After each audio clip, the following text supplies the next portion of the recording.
I want to actually talk about the second fight. I know that we need to have some dialogue about the situation with Conor, and then we're going to go to questions. Let's do Conor now. Okay. You don't want to gloss into the second fight at all, because.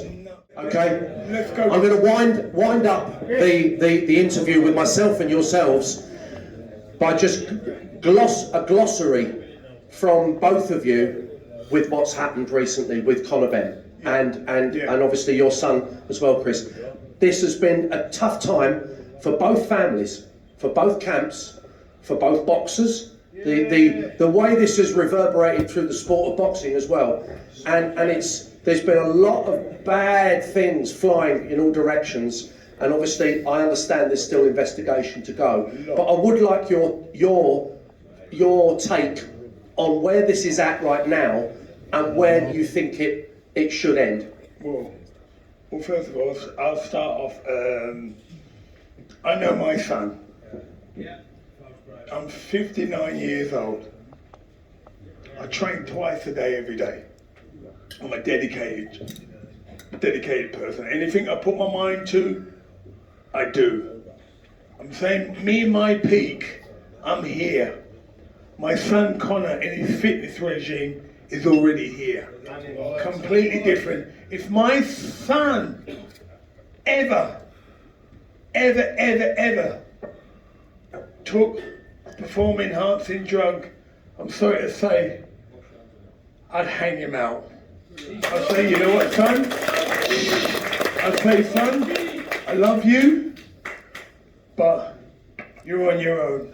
But I know my son. He's got my DNA. He's got my DNA. And it's my son. He would never do that. But there's so much that's going to come out now, and the only thing I can say, I just pray to God that the apology is as loud as the way that they've already convicted him now. But one thing I've got to say. It's so funny. Me and Chris, we were doing talks for we were doing a Zoom call, and Chris was saying to me that my son can't make the weight. My son can't do this. My son can't make a 157. And I said, I didn't choose the weight. Your son chose the weight. And so me and Chris was going back and forth, and Chris was so adamant about him not making the weight. He's going to be, it's going to hurt him, he won't be strong, and I'm going to stop this and I'll stop that. I thought to myself, but it was your son that made the weight. And we kept on going on. And then I saw a picture of Chris Eubank Jr. You'll find it on the net or whatever in the papers. And I looked at the picture, and I saw him. His face is not there, and his body is emaciated.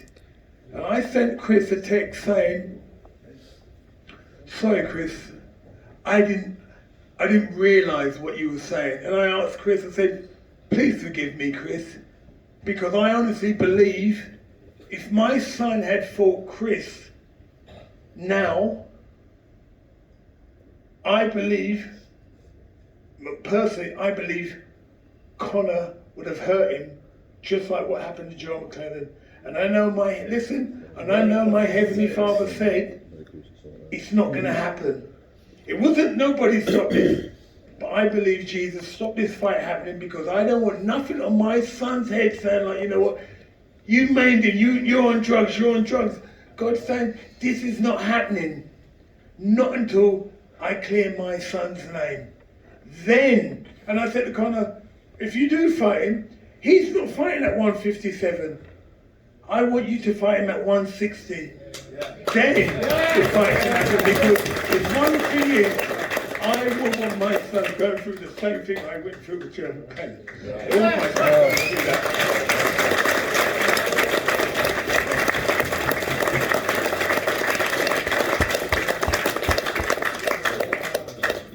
Can I go over to Chris, Nigel, or is there anything you want to add? Nothing. That all I know that my son, there's so much.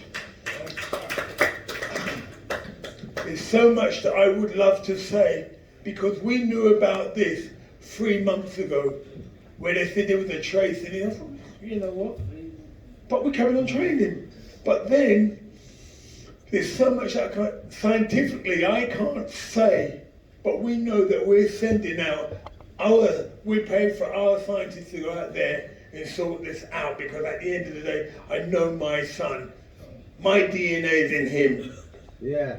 That's all I need to say. You know me. You all know me.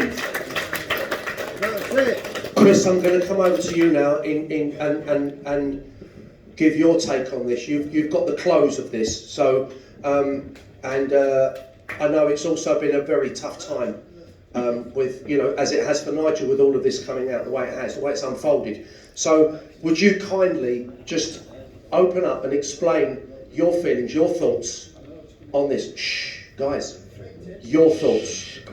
Over to you. What makes me emotional is that, yes, I did have this conversation with Nigel on a Zoom call promoting this tour, and I was begging, but because of the man that I am, obviously I had to kind of mask it a little bit and say, well, come on, Nigel, you can't let my son come down to 157, because we know Michael Watson happened, John McClellan happened. Please don't do this to me. He said, my son is his own man. He signed a contract. So that's it. You know, Nigel told me that you told me we have to pay a £300,000 fine. And I said, well, I'm happy to pay the fine, but please don't do this to my son. 100%. Yeah. So, you know, he's 33 years old.